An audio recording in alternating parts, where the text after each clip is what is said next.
Will you please welcome Randy Gage?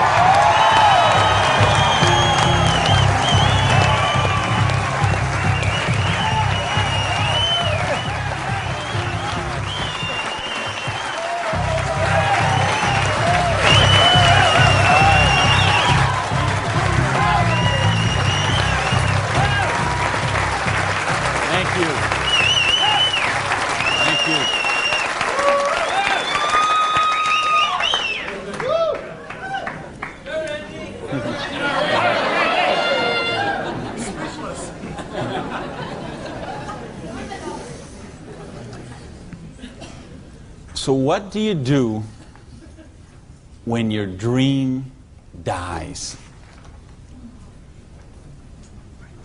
Do you sit down and cry? Do you give it up and let it die? Or do you give it one more try? Let me tell you the way it worked for me. I came to work one morning about 11 o'clock. There were two people sitting in a car waiting for me, and I got there. And see what had happened, let me tell you the preview to this. I had a restaurant, bought it with a partner of mine. We kind of bootstrapped the thing. Didn't really have enough money to start it like we should have. And we tried to grow it as best we could, but we didn't pay the taxes, and we struggled by and borrowed from this account to that account and this account to that account. And eventually I bought him out, and I sent a letter to the IRS, who's the tax agency there in the States, and said, I'm the new owner here. We've had some problem with taxes. I want to make this right. Let's work out a payment plan. And I never heard anything for 3 months. So I sent a check in there. Here's a deposit, $1,000, good faith. Didn't hear anything for 3 months, so I sent another check, another letter. Never heard a thing for a couple of months until that morning. They're waiting on the car. You Mr. Gage? Yes. I'm Agent so-and-so. This is Agent so-and-so. We're here from the Internal Revenue Service. We have your letters here. We have your files here. And we notice you have $15,000 in back taxes. So we need that money. There's a 100% penalty because they were not filed. So that's $30,000. And then there's the late fees and the interest payment and the this and the that. And we need $37,000 today, or we're going to seize your restaurant. So I was like, I must have left my checkbook at home. Right? And so I called my lawyer, I called my accountant, they all said the same thing. There's nothing you can do, Randy. You've got to work something out with these people.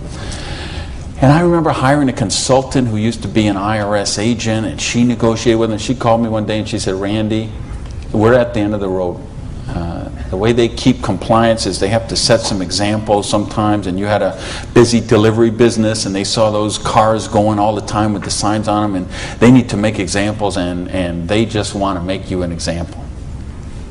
And so they auctioned off the place on the courthouse steps, $500,000 a year operation. They auctioned it off for $11,000. And I couldn't beg, borrow, or steal $11,000 to get it out of hock, so that was the end of my dream. And I remember driving along in the car that day, not even my car because I didn't have a car anymore. I remember driving along in my friend's car and crying in the car, thinking, I have to call my mother and tell her this. I have to tell my friends this. I mean, I was so ashamed. I was so humiliated. I didn't know what I could do. How was I going to tell people that I had lost my business? And between the $37,000 I owed those guys and then the money I owed for the vendors, whatever money I had left that day, I took and paid off the employees and said, this is the last check you're going to get, so do what you can with it. And that left me $55,000 US, $55,000 in debt. No house, no car, no credit cards, no job. And what do you do in a situation like that? Well, when you have your dream. And see, that was the biggest dream I had at that point in my life. Because as you heard from Ford, I'm a high school dropout. I started off as a dishwasher in a pancake house. And then I worked my way up to cook, and then I became a waiter, and then I was a manager trainee. And I thought, boy, if I could just be a restaurant manager, that would be, I could wear a tie, I'd go around with the coffee pot. How's your dinner this evening? Everything okay? You know, I thought, oh, this would be it. Until I got that job. And then I realized I worked 60, 70, sometimes 80 hours a week for a fixed salary. And, you know, and then I became like the problem store manager, and they sent me around to different cities whenever they had a store losing money. They would send me there, and it was my job there to go and be the turnaround guy. So I'd go in and work on the payroll, work on the food costs, the controllable expenses, make the thing profitable, and they'd send me somewhere else. I lived in 18 cities in 5 years. So think what kind of home life you have, what kind of friends. You don't have any friends. You don't, you know, because people stop calling you. Because every time they call you, you're always working. And you never go to the movies, and you never go to dinner, and you never go anywhere, so they just stop calling you. And your work becomes your life. And I know we've got people in this room tonight, and people watching on this film today who are going through the same thing. We get out of balance. We get so busy chasing our income, we forget about living life. We forget about living our dreams. So anyway, that was my dream. I thought to run a restaurant until I got it. And then I said, wow, this is crazy. I'm working for minimum wage here. When I divide all these hours I'm working with what I'm doing, I know what I got to do. I need to own my own restaurant. That would be the dream. And that's the great American dream, of course, and back in the States, is you get your own business and you start it up. And so that's what I did. And I saved my money, and I worked hard, and I played by the rules, and I did all the stuff you're supposed to do, and I got that restaurant. Until that day when it all ended like that. And all of a sudden, where do you go when you don't have that dream anymore? And, you know, in my case, I had to back up, and I'll talk about that in a sec, but I don't want to talk about me tonight. I want to talk about you tonight. I want to talk about your dream. And I mean the big dreams, the bold, daring, imaginative ones you had. The ones you had when you were 15 years old, and 18 years old, 20 years old. Because you know what I see people give up on their dreams. And it seems the older we get, the more we give up on our dreams. And you know, talk to any kid who's 15 years old, and they know they're going to have a great car when they grow up, and a great house, and a great job, and a wonderful spouse, and they're going to be rich, and they're going to be successful, and they're going to be an astronaut, or a football star, or a rock star, or whatever, right? There's no limits to what they can dream. And what happens along the way? They get out, they go to school, they get out as 22, 23 years old, all of a sudden they take a job they don't really want. It's not their dream job, but they figure it'll do for right now. And then maybe they find out about another job, and that's not their dream job, but it's a little more money than the last one. And they meet someone along the way, and all of a sudden there's two, and then there's a little baby on the way, and there's another baby, and then there's diapers and formula and braces and all of those kind of things. And all of a sudden they take another job that's 500 miles away, but again, it pays a few $1,000s more a year, so they take that job. And all of a sudden you're 35 years old, you're 45 years old, you're 55 years old, and you forgot about your dreams. That's what tonight is about. I know you heard it's a business opportunity. Nah, it's a dream opportunity. How to get your dreams back. I know this because I like sports cars. Some of you all know me. You know I got a car thing going on. And it's funny, I'll be sitting at the light in one of my Vipers, let's say, and some car will pull up next, and there'll be a guy driving there, and he's got his 2-3 kids in there in the back, and they'll roll down the window, "Hey, Mr. Viper, man, cool car, man, and, you know, rev the engine up. I can't wait. When I grow up, I'm going to get a Viper." And kids say that to me all the time. "I grow up, I'm going to get a Viper." Now, Dad doesn't say that. He's just sitting there behind the wheel, because see, Dad's already grown up. And he figured out he ain't getting the Viper. He's got the minivan. Right? What happened along the way? You know, because, and it's funny, every year they publish the list of the most popular cars. And I see it every year, and it comes out. And I read the list, and it's funny. Now, when I talk to kids, and I talk to a lot of kids, they always like cars. And they, I'm going to get a Corvette, I'm going to get a Lamborghini, I'm going to get a Ferrari. And then when they publish this list of the best-selling cars, it's Toyota Camrys and Holdens and Mercurys and Ford Escorts and Geo Metros, the broke mobiles. Right? These are all cars they make for broke people. You see that? Like the Holdens you got here.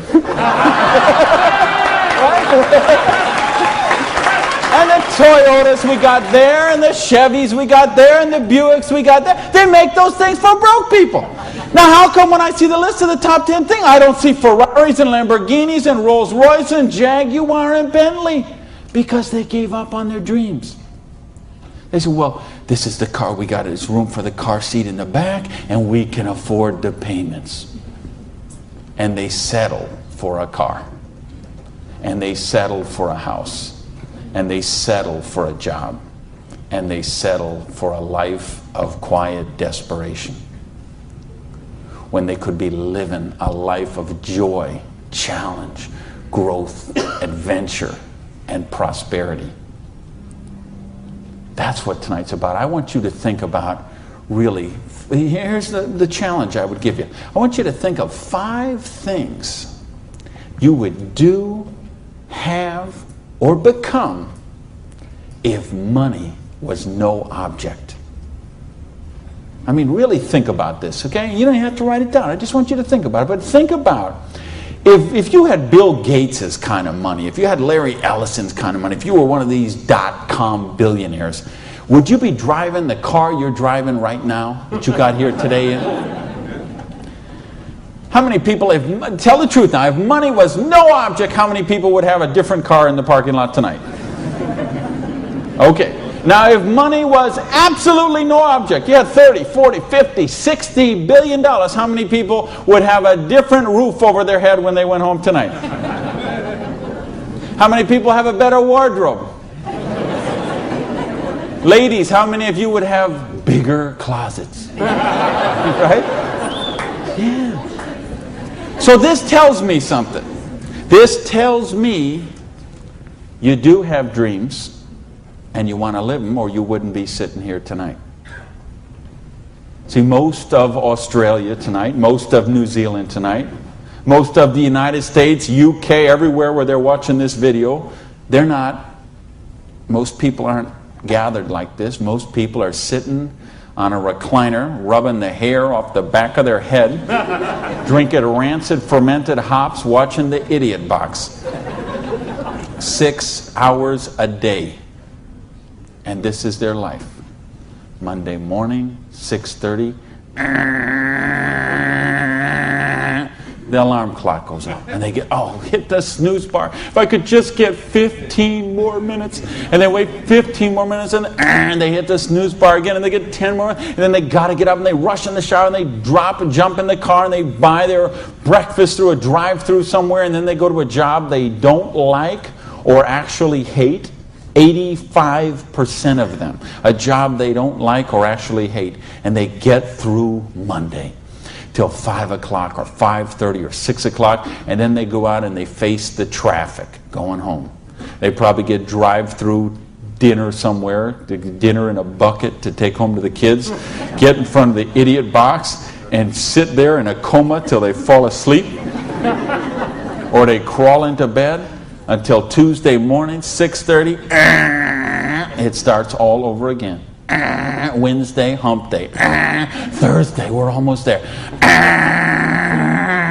Thank goodness it's Friday. Because you know what Friday means, right? Because Friday means somewhere near the end of the day, the boss is going to say, hey, here, boy. They're going to get out that little paycheck, and they're going to get that paycheck, and for one brief moment in time, it's going to feel like it's theirs. But we know it isn't theirs, is it? because they got all those little window envelopes from the credit card company just waiting for them. And that money is spent long before it ever got there. But for this one brief moment in time, it feels like theirs. So I don't know what they do here in Sydney, but I know what they do in the States. They go out to Pizza Hut. All right? So it's off to Pizza Hut for a deep dish, meat lovers, extra cheese, extra meat, but, Diet Pepsi because I'm trying to hold my weight, And off to the Pizza Hut, and then it's off to the neighborhood video store where they rent 3, 4, 5, 6, 8, even 10 videos to get them through the weekend. And they will spend their entire weekend sitting on that same recliner, rubbing that same hair off the back of that same head, drinking the same rancid fermented hops in a coma all weekend long, video after video after video, so they don't have to think about their life of quiet desperation until Monday morning, 6:30, when it starts all over again. This is life for a lot of people. This is life for millions of people. They're missing out on the real life. They're missing out on the real joy. And I don't want that for you. I didn't come 12,000 miles here to tell you what you want to hear. I came to tell you what I think you need to hear. We got a business here that offers you a chance with unlimited income potential. It's a business to help you be successful while you're helping other people reach success. You choose the hours you work. You pick the people you get to work with. I mean, do you know what a joy that is? Just to be able to pick the people instead of those slobs you're working with. Right? I mean, the tax advantages are extraordinary. The travel opportunity, if you're like me and you love to travel the world, the travel opportunities in this business are simply amazing. Okay? So what's it take to do the business? Well, it doesn't take a lot of money. This is a very low startup cost business. It doesn't take a lot of time. This is a business you can start in 7 to 10 hours a week. And what I'm going to share with you tonight is a 2 to 4 year plan. So you say, is this a get-rich-quick scheme? Yes, as a matter of fact, it is. Okay? Because anything that can get you rich in 2 to 4 years is a get-rich-quick scheme as far as I'm concerned. Because what are most people doing? They're doing the 45-year plan, which is they get a job around 20 years old, they work for 45 years at that dead-end job they don't like or actually hate, and retire around 65 years old and try to live their golden years on half of what they couldn't get by on when they worked. Do you get that? Your retirement's about half of what, and I've been in all the country I've been in. I can't tell you how many different countries, and I've been in socialistic countries and free enterprise countries and everything in between, and I can tell you the retirement security, it's the same in all those places. Your golden years, if you're counting on the government to take care of you, if you're counting on pensions to take care of you, you're looking at living your golden years on 50% of what you can't get by on right now. So if your idea of your golden years is walking your poodle around the block, good luck to you. But if you think you're going to travel the world and go see your grandkids and live a wonderful life of leisure, you better take a very good look at what we've got to show you tonight.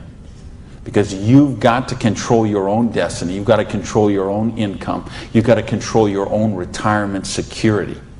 And that's one of the biggest benefits of this business. So it's a 2 to 4 year plan, takes 7 to 10 hours a week. It doesn't take a lot of money. So what does it take? It takes the dream. Because if you don't have the dream, you'll never find the 7 to 10 hours a week. I can guarantee you that. You're busy. We're all busy. You're working, you're picking up the dry cleaning, you're making dinner, you're taking the kids to football practice, you're paying the bills, you got to sleep, you got to eat, you're using 24 hours of every day already. So what's got to give? You've got to find a dream, something that will take you to the frame of mind where you will change the way you live, you will change the daily actions you take, and you will change your mindset for a 2 to 4 year period. So that alarm clock will go off at 6:30 in the morning. You'll get up, you'll have your breakfast, you go to work, you'll work 8 or 9 hours at your job, you'll get out of the job, you'll run somewhere, grab a bite to eat, and go somewhere and work for another 3 hours in the evening. When you could be home watching TV, when you could be with your kids, when you could be with your family, when you could be watching a football game or something else. But you will make a sacrifice. You will say, I will find the 7 to 10 hours a week for 2 to 4 years to build my freedom, to build my security, to build my independence. And don't tell me, ladies, well, I can't do that because of my kids. Let me tell you what I say to that. Don't use your kids as an excuse not to do the business. Use your kids as the reason to do the business. So you can raise your own kids instead of paying someone else to raise them for you. You know, people drop their kids off at a daycare center at 7:30 in the morning and pick them up at 5 o'clock at night. Those poor kids couldn't pick their mother out of a police lineup.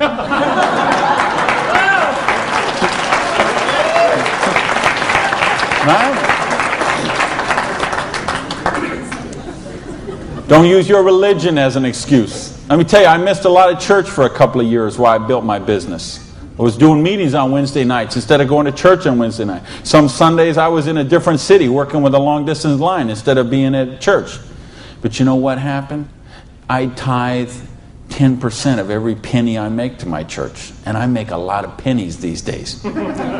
Okay, some Sundays, we seat 800 in my church. You know, some Sundays, they put that basket around and it starts here and it goes all the way down the aisles, all that just like that. And you know, sometimes the check that I put in there equals the checks of 799 other people all added together. That's what missing a few days of church did for me. Gave me time to serve on the board of the church, 2 years as the president. A couple years more as the Blue Ribbon Committee. I've been able to contribute to the church. I've been able to teach a class on prosperity on that. See, I couldn't do that when I was broke. Do you really get that? You can't do these kind of things when you're broke. You can't help your kids when you're broke. When you're so busy trying to pay the bills, you're so busy trying to cover the mortgage, you're so busy trying to pay the rent, you can't live life. And that's not the way life is meant to be lived. I came here because I want you to have an amazing life like I have. And believe me, I have an amazing life. I live in my dream home. I live on the ocean, okay? I go to bed every night, I hear those waves crashing on the shore. I wake up, I go down, and I got a beautiful car to get into. I have beautiful people in my life. I have wonderful health. Everything is, I make more money every year than I did the year before. I am living a dream that is just wonderful. But I made some sacrifices along the way. And that's what I'm saying to you. Make some sacrifices. Take 2 to 4 years. Make a commitment. When you walk out of here tonight, make that commitment. Not to your spouse, not to your sponsor, not to me, not to yourself. Make a commitment to yourself that you're worthy, that you're worth it, that you will think back. And that's what I want you to really do, is say, okay, what were your dreams when you were 15? What is the house you would live in if money is no object? Do you have a picture of it somewhere that you carry around to fuel you? What is the dream car you want to be driving? Is it a red Lamborghini Diablo? Ferrari Testarossa? Bentley? Viper? What is it? Do you have a picture of it in your wallet? You got a picture of it in your planner? You have a dream board with it up somewhere? You got it up on the mirror in the bathroom? You got it up on the refrigerator in the kitchen? How much time you want to spend with the loved ones in your life? How much money you want to give to charity? I had lunch. Funny, I just got invited to be on the board of directors for the Florida Philharmonic. I'm so honored they asked that, and I'm proud to be a supporter of them. I'm so proud to be a supporter of the opera and the Young Artist Program and all kind of charities. Fascinating thing, though. I had lunch with the guy who invited me to be on the board. He gave $1 million to the Philharmonic this year. $1 million. So they can play beautiful music. That's money. That's money with a capital M. That's living a life of dreams. That's living a life of wonder, of joy, of adventure and growth. And that's what I want for you. But you got to know what that is. So please, those 5 things, what would they be? And maybe you're going to give $1 million to your church, temple, or synagogue. Maybe it's you want to take a year off and study ballet. Maybe you want to take 6 months and go on a cruise around the world. Maybe you want to fly in all your family from all over the world and have a reunion. Maybe you want a house in Paris and a house in Hawaii and a house in San Diego and a house in Berlin. I don't know what it is for you. But you have to know what it is. Or nothing I'm going to talk about tonight is going to make any sense to you. You'd be better sitting home watching Survivor, Big Brother, Fear Factor, whatever one of those shows. You could sit watching any one of those shows instead of be here tonight. Because if you're here tonight, you got to know what your dream is. And we can show you. I will draw out on this board. I will draw out a way and show you how you can live those dreams. And I'll show you how to build some residual income, some retirement security, and you can just do the numbers yourself, okay? And you could say, all right, is there any of those 5 things that I would do, have, or become that I can get with what I see here on this board? The difference is, and here's the secret, okay? You wonder, okay, I know there's nothing for free. There's always a cost. Here's the thing. Here's the secret of everything I'm going to talk about tonight has to do with leverage. It's getting you out of the trap. And there's a big trap, okay? And this is the trap. It's people trading time for money. You work 40 hours, you get paid for 40 hours. So you work 40 hours and you get paid $400 a week. If you're sick half a day and you only work 35 hours, you get paid $350. If you need some extra money because there's something that you want to do, you put in some overtime, so you work 45 hours, so maybe you get $450. Well, you know what? That is trading time for money. Time for money. Hours for dollars. Hours for pounds. Hours for dollars. Hours for cougar ranch. Whatever the currency is. If you're trading time for currency, you can't get wealthy. It's a trap. You got to put some leverage to work somehow to get out of that. Because this is what keeps people broke. So in my case, when I lost my dream, and I started all over again, I said, well, I got a choice here. I can go and live like most people do and live that life of quiet desperation and just mind my own business and do the thing and be a worker drone in the collective like everybody else. Or I can go after my dreams again. So I began a study of prosperity. Because when you're $55,000 in debt, no house, no car, no credit cards, and you start selling the furniture, things look a little different. Anybody here ever sell your furniture for your business? Interesting scenario. Here's what I found. The end tables, not a problem. Coffee table, no big deal.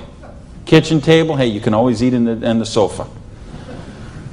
Lamps, no big deal. You got the light in the kitchen on the ceiling. But the sofa and the bed and the TV. How did I know you'd know that? The bed, the sofa, and the TV, they gotta be the last to go. Because see, I don't know if you got it here, but what we have in the States, we have infomercials on all night long. So once midnight hits, these infomercials start, and they're all about how to make money. So what do you do when you're $55,000 in debt and you're sleeping, with no furniture and whatever? You sit up all night and you watch infomercials. And then you sleep all day and you're so depressed, and you get up and you read the one ads and you think you don't have bus fare to go to the job interview, and you think how miserable your life is, and you eat macaroni and cheese 3 times a day, which is what I did for weeks and weeks and weeks. So I'd get up, sleep, mope around, eat my macaroni and cheese, and then midnight would start the infomercials. And I remember we had a Vietnamese guy named Tom Vu. I don't know if you ever saw that here, this infomercial. He had one of those courses on how to buy real estate, no money down. So one night, it's 3 a.m., I'm sitting on the sofa. Tom Vu comes on. He says, "You, sitting on the sofa! You, it's 3 a.m. Now I know he's really worried, because it's 3 a.m. I'm sitting on the sofa. He said, "You sitting on the sofa at 3 a.m. Your wife's asleep. Your baby's asleep. You are a loser. nobody cares about you. You a loser. If you don't buy my program, you deserve to be broke.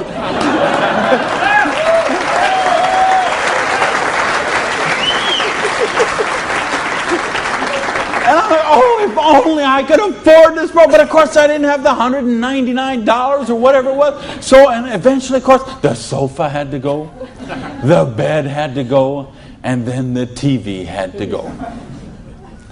And then something else had to go. And that was my mindset. My victim, loser, woe is me, oh, the circumstances are against me. That mindset had to go.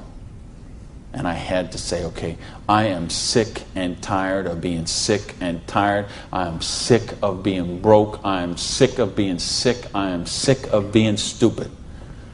I'm sick, the truth is I wasn't even broke, okay? Because I would have needed $55,000 to qualify for broke. Okay? I would have been happy to be broke at that point in my life. Okay? At that point, I would have been happy to have an alarm clock going off at 6:30 waking me up. Now, is that the dumbest invention you ever heard, though, an alarm clock? You're supposed to wake up when you finish sleeping. But, right, what do? We stuck in the thing. So now at this point, I wouldn't have been happy with an alarm clock. Okay, but I started a study of prosperity. And here's what I found. 2 secrets of prosperity. If you want to be wealthy, secret number 1, you have to be your own boss. You ain't going to get rich working for other people. If you've got to get a job as president of Disney Studios or, IBM calls you up and wants you to be the vice president of operations, maybe you're going to make a lot of money. All I know is those people weren't calling me, okay? And they may not be calling you, okay? So if those people ain't calling you, you want to get wealthy, you got to be your own boss. Because let me tell you a secret. I don't care how nice your boss is. I don't care how much your boss loves you and wants to help you. The truth is they have to buy you at wholesale and sell you at retail. Otherwise, they don't make money and they don't stay in business. So the only way they make money off you is to buy you at wholesale and sell you at retail. So if you want to make money, you got to be able to get up in the morning, look in the mirror, and know that you're talking to the boss. And issue number 2, and this is the most important thing, which we mentioned, you've got to employ the concept of leverage. And this is something, J. Paul Getty, who was one of the wealthiest people the world ever known, he understood this. And he was quoted oftentimes, this is probably his most famous quote, when he said, I would rather have 1% of the efforts of 100 people than 100% of my own efforts. Because he understood the concept of leverage. And he became one of the wealthiest people the world has ever known. So tonight, I'm going to share with you how you can employ this same concept of leverage that the wealthiest people in the world do, and it'll allow you to get your share of that kind of wealth. And I'm happy to say, I'm one of the wealthiest people in the world. You know that? Now, you know what? I don't have Bill Gates' money. I don't have Larry Ellison's money. I couldn't spend $90 million on a boat down in the Kiwi race there next week. But you know what? I'm one. If there's 6 billion people, whatever there is on this planet, I'm wealthier than 99.8% of them. And I'm a dishwasher from a pancake house. But I understood leverage. Now, how do you put this leverage? It's a business called network marketing, sometimes called multi-level marketing. Sometimes we call it MLM for short. What is it? It's a business that allows you to leverage the efforts of other people who have a dream and are willing to trade that 7 to 10 hours a week to get a dream. So you're going to introduce them to the business. You're going to teach them a duplicatable system that they could follow and duplicate the same results with people that they're going to introduce to the business and create this system that everybody can follow, and everybody will get a nice chunk of the organization that is built. And because you direct your own organization, because you are your own boss, you get some residual income out of the efforts of the people that you introduce to the business. That's the leverage. It's no different than when Madonna makes a record and every time they play that CD, she gets a royalty of that. When Coppola does a movie and that movie plays, it gets a royalty of that. This is how the average person can get leverage. See, if you got money, leverage is not a problem. You can leverage your money. You can buy stocks, bonds, invest in companies, invest in real estate, all that kind of stuff. I couldn't do that. If you could buy a franchise. If I would have bought a restaurant franchise instead of opening my own restaurant, chances are I'd still be in the restaurant business. But you know what? I couldn't afford the franchise fee. I didn't have that kind of money. Ask someone about the stock market, they'll tell you, unless you got $25,000 you can afford to lose, don't even get in the stock market. Well, I didn't have $25,000 I could afford to lose. I didn't have $25 I could afford to lose. Forget about it. So I didn't have the money to leverage. And if you got a couple $100,000, couple million you can leverage, hey, maybe you don't even need to be here tonight. But I'm speaking to the rest of you who don't have that kind of money. And the rest of you who used to have that kind of money till the stock market tanked, and now your retirement fund is 40% of what it was 2 years ago. Okay, let's talk about how you build your security. Well, so what is network marketing? It's just a new paradigm in distribution. Been around for over 50 years now. And it is, why I say it's a new paradigm in distribution is because it's changing the way we get products and services to the consumer. And with things that have happened recently, like the internet, overnight shipping, satellite, telephone, fax technology, all of this stuff is driving network marketing to be a bigger force today than it has ever been. So it's been growing consistently for more than 50 years. There are somewhere between 14 to 16 million people in the network marketing direct selling industry. And it will do somewhere between 70 and 80 billion dollars US this year. So this is a very credible business. And if you've been reading the financial papers the last few years, you've seen it mentioned in the Wall Street Journal, had front page cover stories on Success magazine, Forbes magazine. The mainstream press is really starting to pick up on this. Now, why is that happening? Is because it's the future. It's what has to be, because what has happened in the past doesn't work anymore. In other words, here's how it used to work in distribution. We'd have a manufacturer. They would make a product. They would sell it to a wholesaler who would buy it, resell it to a rack jobber who would buy it, resell it to a retail chain. They would buy it, send it to a warehouse somewhere, sits in a dusty warehouse for 6 weeks, and then it gets transferred by truck, maybe it goes to the store, and then you come in the store and you buy this product. Well, they had to make money, they did. You have all these parasites who were taking money out of your product. I say, why am I calling all those people parasites? Well, it's not that they're nice, they're not nice people. It's just that made sense 100 years ago. It doesn't make sense today. Because today, we can have a network marketing company manufacture a product and send it direct to a distributor who in many cases is the end consumer, and in other cases is just conversationally marketing the products with their friends, neighbors, and relatives, and we eliminate all these other people in the middle. So look at the difference. This made sense 100 years ago. Something came by boat over here. Maybe it went from California, it went on a ship, came to the East Coast here, and then it was transported across Australia over to the outback. It was the same thing with us. We used to get stuff from England, and it would land in Boston or New York, and then it would go by stagecoach across the country, and then it went by train, and then it went by truck, and this is the only way it worked. This is all we knew. Then we got fax machines, we got the internet, we got Federal Express, UPS, overnight delivery, we got 800 telephone numbers, we got fax machines. All of a sudden, this doesn't work anymore. It's a broken model. Why do you think so many businesses have been in bankruptcy in the last 5 years?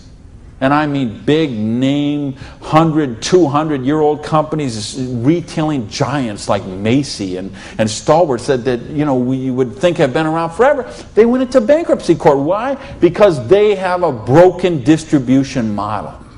This is the model of today. This is the model of the future.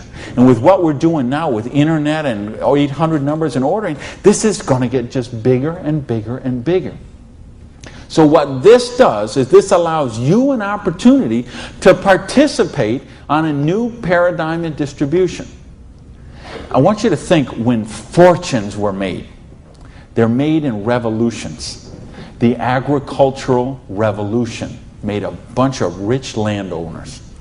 The industrial revolution made a bunch of rich factory owners and business owners. If you think of Carnegie, the steel, the Amoco people, the Standard Oil people, the Henry Ford and the Chryslers, and think of all the old money today. It all came from the families we know today. It came from the Industrial Revolution.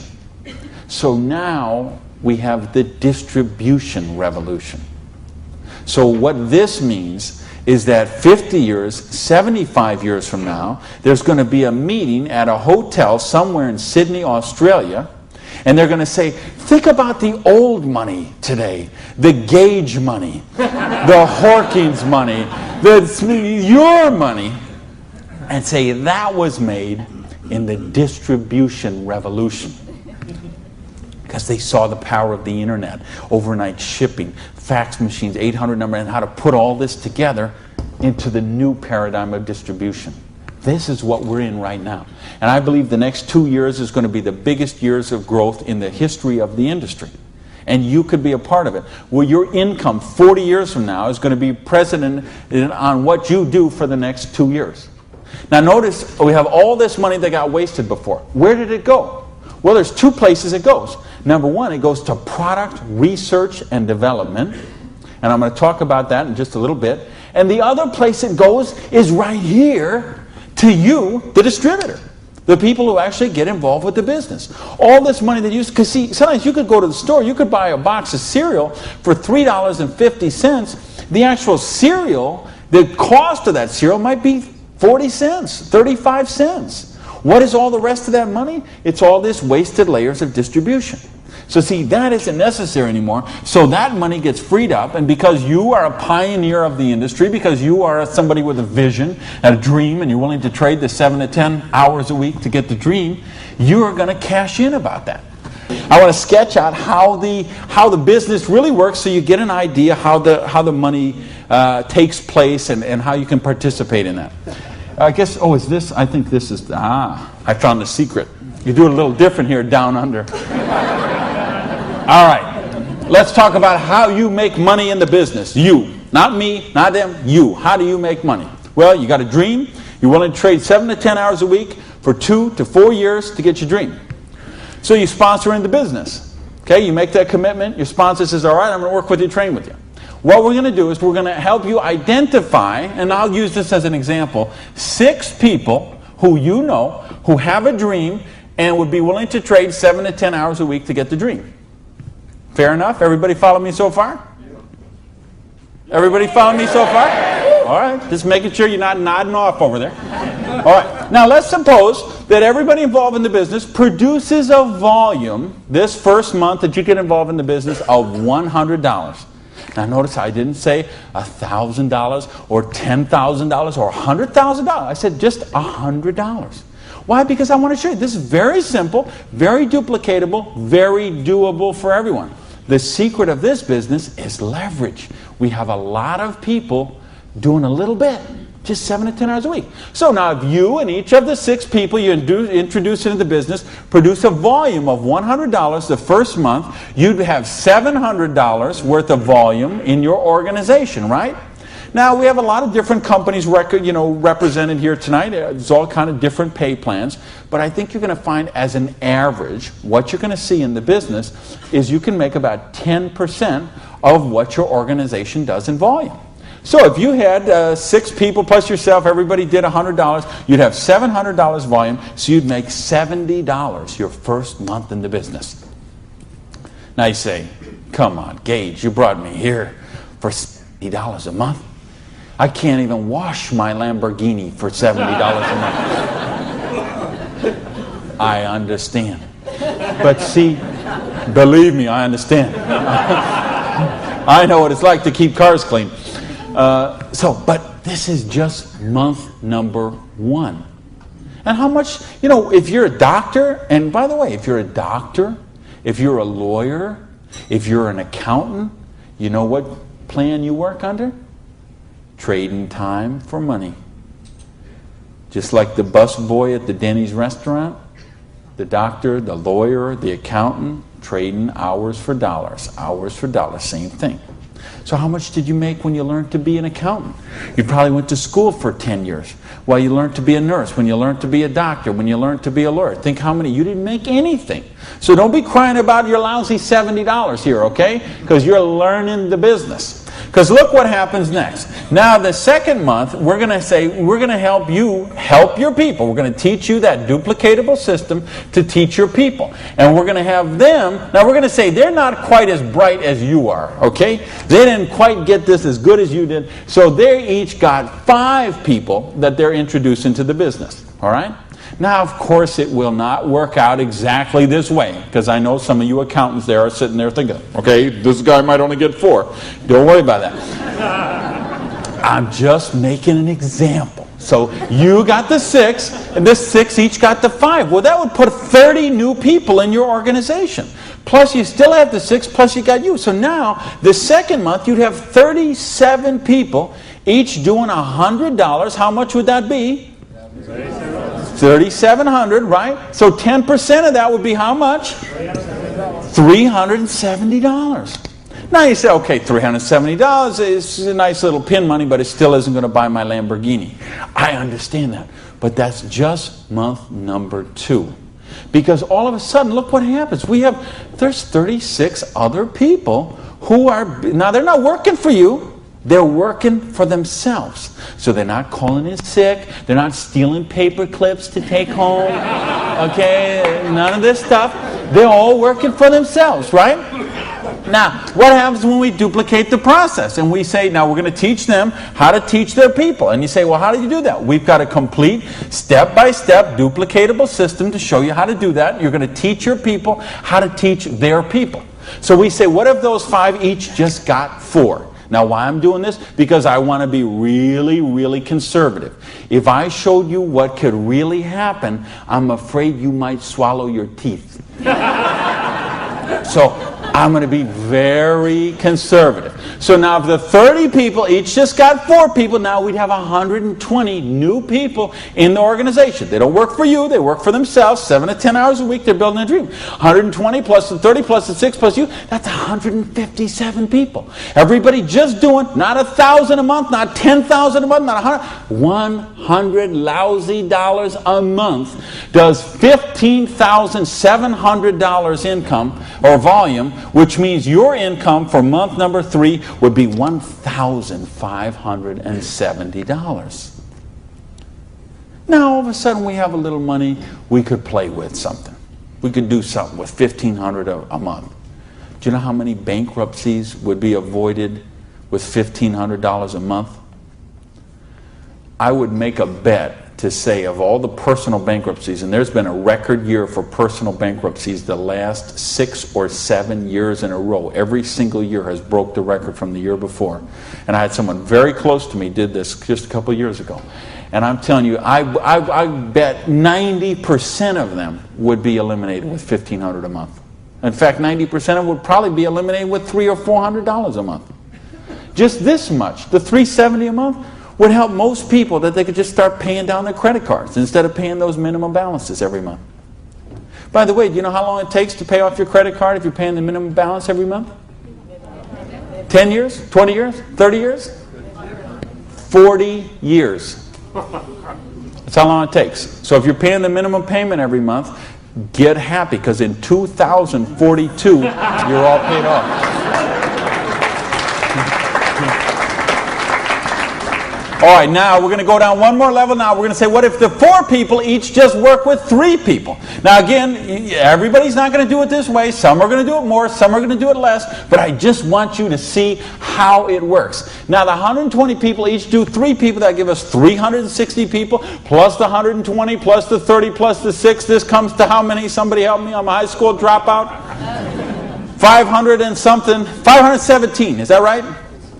Who's here? Somebody good in math? So 517 times 100 is $51,700 volume in your little business that you got no employees, no office, no overhead. You're running this from your kitchen table or your spare bedroom or your hallway or your closet. and you're doing $50,000 volume a month. Do you understand? We can leave this hotel. We can go down the street, Elizabeth Street. We can go onto Oxford Street. We can go to Liverpool, and we can find shop after shop, beauty salon after beauty salon, store after store, dry cleaner that are not doing $50,000 volume a month. And you're doing it out of a part-time business 7 to 10 hours a week. Why? Because you're using leverage. Do you get this? Yes! Because, do you really get this? Yes! Because, let me tell you a secret. If you get this, you're not going to sleep very well tonight.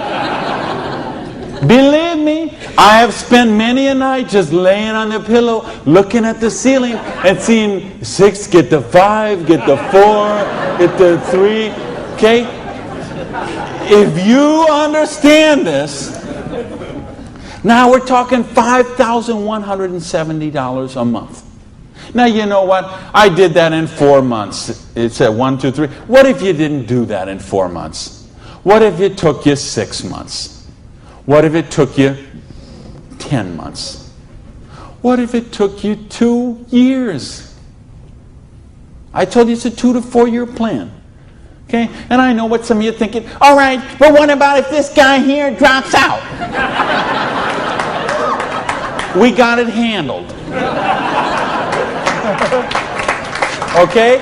We have a thing called dynamic compression, and so we know when someone drops out, we eliminate that volume, we move up the next qualified person, and the whole organization moves up. So we got that covered too. Okay?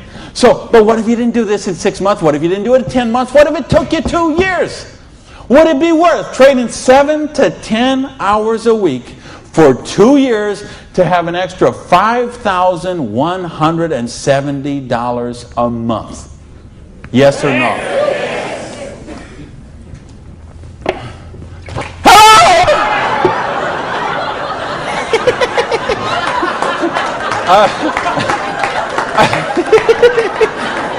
Aren't you glad you got the front row, baby?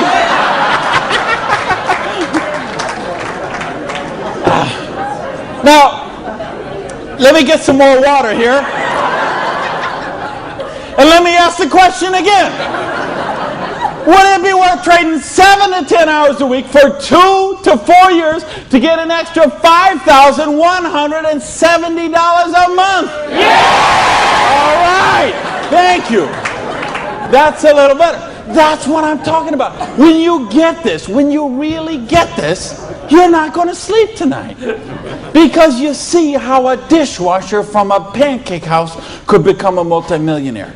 You see how a farmer's wife from Utah could make $80,000 US a month. You see how a woman with 2 kids and an abusive husband could leave her husband and become a multimillionaire. You see how people on welfare can build complete financial independence. And they can do it with integrity. They can do it with honor. They can do it with helping other people, giving value, contributing. That's what we got to offer here. So see, now you say, okay, all that sounds good. It looks good, but what's the problem? What is the $100? Well, I told you, remember that whole distribution model? We have all of that money that used to get wasted. Now that goes into product research and development. You will see some of the most cutting-edge, state-of-the-art products in network marketing that you won't see anywhere else in the world today. Some of the best scientific breakthroughs, some of the best health breakthroughs, some of the best wellness breakthroughs, medicine breakthroughs, herbal breakthroughs have been personal care products, environmentally non-toxic, natural products. Some of the most breakthrough products in all of those categories have been brought to the marketplace because of network marketing, because they have the time, the money, the research, the resources to do that kind of research. So what I'm going to ask you is, if you're here, you're looking at this for the first time tonight, if you're on the video and you're seeing this for the first time tonight, you have a conversation with the person who invited you here. Have a conversation with the person who asked you to watch the video. And they will give you a catalog. They'll give you some brochures. They might have some tapes, some videos, some other things, and you'll find out about these products. What I want you to see tonight, right now, is the big picture. how the distribution model works, because this is how fortunes are made. People who recognize new paradigms become pioneers in those paradigms, and they reach the reward for generations sometimes. So the products are there. Next question is, say, what about the support? I don't know anything about this business. I've never done it before. How can I do the business? Well, that's what the system, we keep talking about a system. In other words, we've got a system where we're going to teach you how to do the business, and we're going to teach you how to do the business while you actually do the business. That's why we've got this presentation up on the internet. That's why we have this meeting in this hotel here tonight. You have a sponsorship line. So you see, a lot of people say, well, I don't want to be this guy here. I want to be this guy right at the top, because look at all these people he's got under him. Well, you know what? This guy or this gal down here, this person and this person and this person and this person, and all the way up to the company, all those people work for that person for free. Because every one of those people have a vested interest in their business. So you want to have 150 people between you and the company, because they all work for you. So they will go with you and they will do 2-on-1s with you. They will go to your prospects and sit down at a coffee shop and bring a notepad and explain the business to them.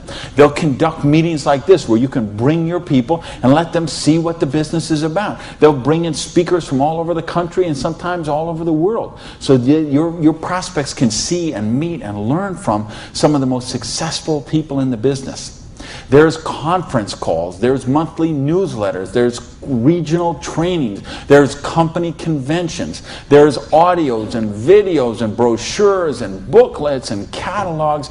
There is just hundreds of little tiny things that are all designed for one particular goal in mind: to make you successful.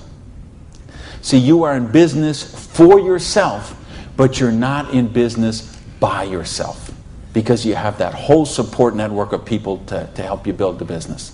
So, and that don't happen when you open up your own, and you know this, most of you in this room, you know, if you've ever been in the restaurant business like I have, you know what I'm talking about. If you own a beauty salon, you know what if you own a little store or a shop, you know you don't own the business owns you. And you know, if you work for someone else, you're never going to get wealthy that way.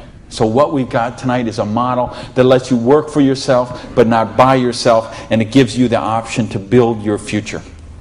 Now, I want to give you 3 options. If you're thinking about the business, I want to suggest 3 things to you. Option number 1 is you say to me, you know what, Randy, that sounds good, it looks good, but you know what, I'm one of the 1/1%. I love my job, and I get paid exactly what I'm worth. Well, you know what? If that's you, I don't know how you still made it this far in the room tonight, but if you did, thanks for staying. And then we'd love to have you as a customer, okay? And what I'd ask you to do is to talk to the person who invited you tonight and ask them about the preferred customer program. Because I told you, we've got some of the most cutting-edge, state-of-the-art products that you're going to find anywhere. And the difference is, if someone in this room or someone who asked you to watch this video told you about them, they will become your personal customer service representative. So you're not calling some 800 line that you never met, or sending things off and going into a store and standing around for 20 minutes trying to get someone to wait on you. You're going to have the personal attention of somebody who knows you and cares about you and will look after your needs personally.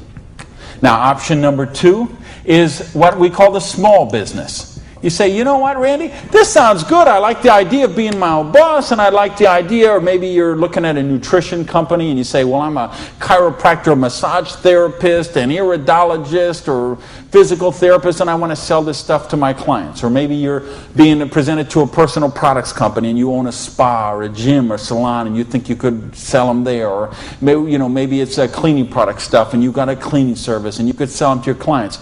Well, if you're looking to just kind of use the products yourself, buy them at wholesale, and then conversationally market them to your friends, neighbors, and relatives, that's a small business. And if you want to make a couple $100 to a couple $1,000 a month, the small business option would be the one for you. Now, there's one more option, and that's the big business option. Okay? And that's the stuff that we're talking about right now. Meaning, you're not looking just to retail a couple products to a friend. You want to build complete financial independence. You got a dream. You're willing to trade that 7 to 10 hours a week to get the dream, and you're willing to do a 2 to 4 year plan, and you want to work to build that dream. You want to build an organization like this. That's the big business option. If you're looking for financial independence, then that's the option for you. Now let's bring this all together. I told you what happened when my parade got rained on. My dream looked like it was going to die, and I drove around in that car. I remember crying in that car and thinking, having to call my family and call my friends, and that it just took so much out of me. And I'll tell you what I did. I went in, and here I was. I had owned a restaurant. I'd owned 2 restaurants in my life. I had been a restaurant manager for years. I went and found a restaurant in South Miami, a little diner that was open for breakfast and lunch only, way in the Southwest where I didn't know anyone, and I got a job as a breakfast cook, flipping eggs. For 2 reasons. Number one is they would pay me cash every week. They would cash my paycheck, give me the cash, because I didn't have a bank account, because if I had a bank account, the tax people were going to seize it. So I needed someone who would pay me cash, and I needed to go get a job and just make some money to buy macaroni and cheese. And I had to lick my wounds. I had to take a couple of months and just regroup. I had lost my self-esteem. I had lost my drive. I had lost so much that I just didn't even know where to go. So I needed that time to do that. And so I got up every morning at 5 o'clock in the morning and took a bus down to South Miami to be there by 6 o'clock, 6:15, and flipped eggs every day till 2:30. And I did that all week long. And I did that for months to kind of just get my sanity back, get my esteem back.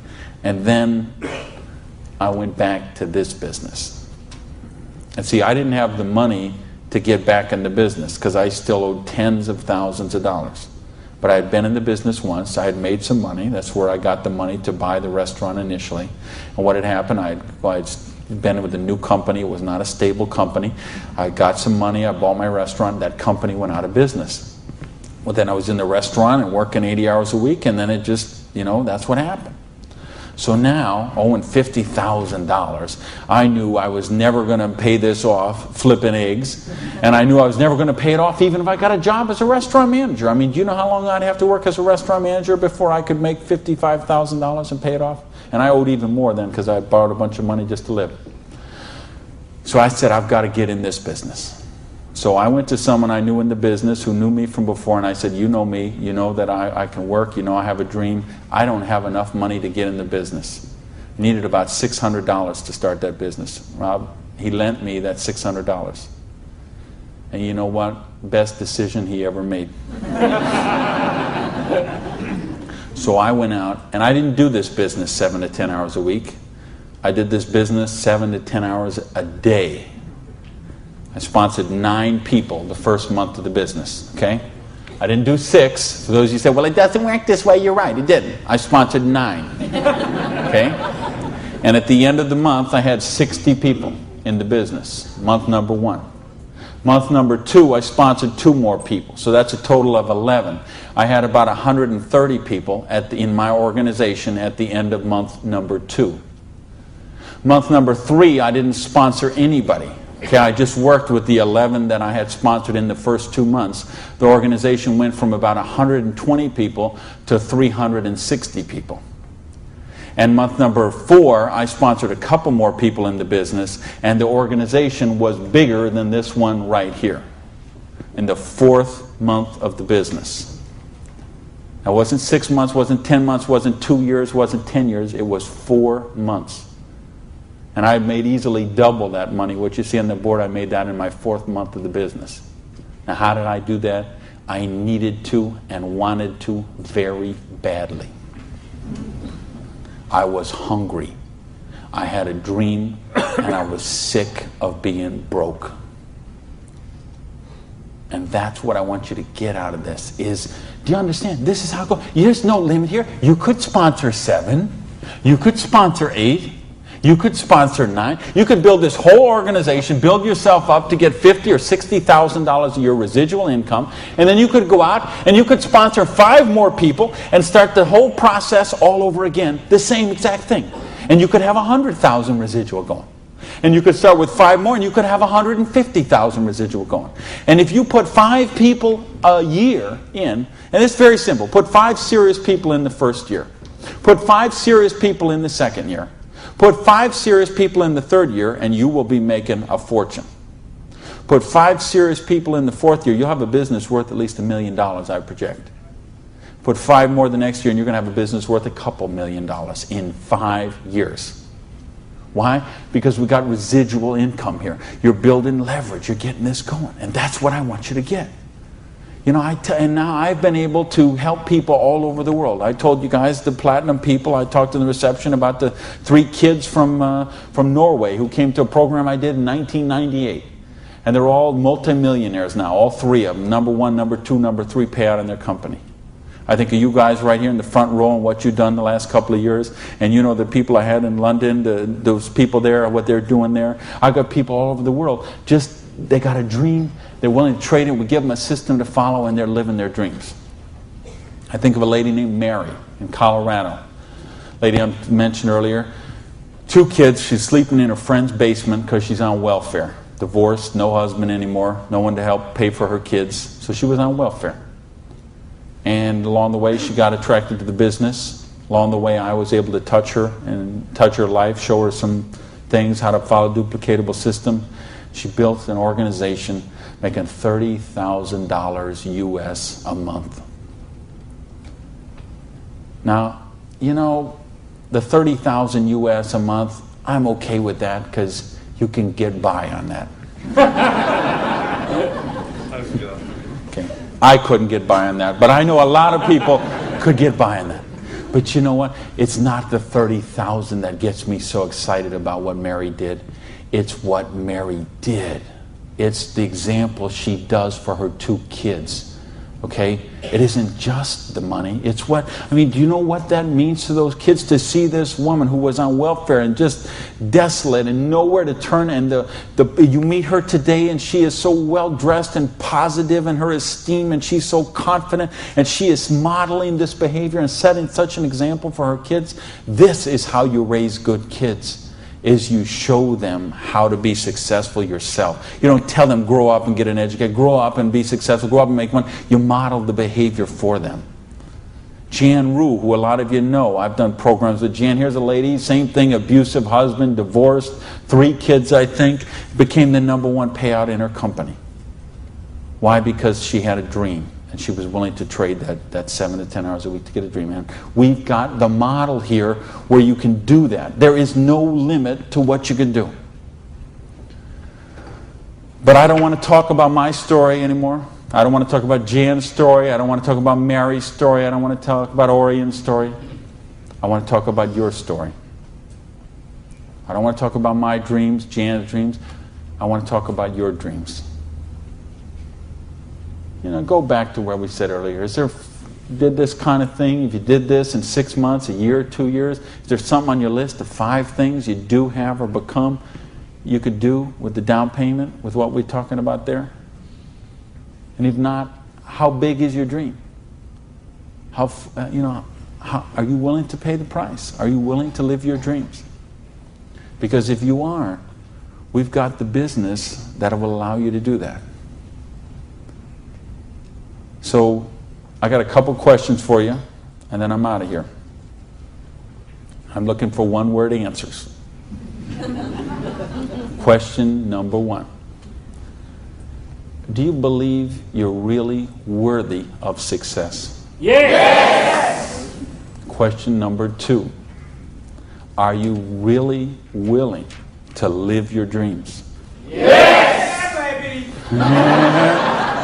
And question number 3, the last question, and I'm looking for a 1-word answer once again, and you better blow the roof off this joint, because that's it, and I'm out of here.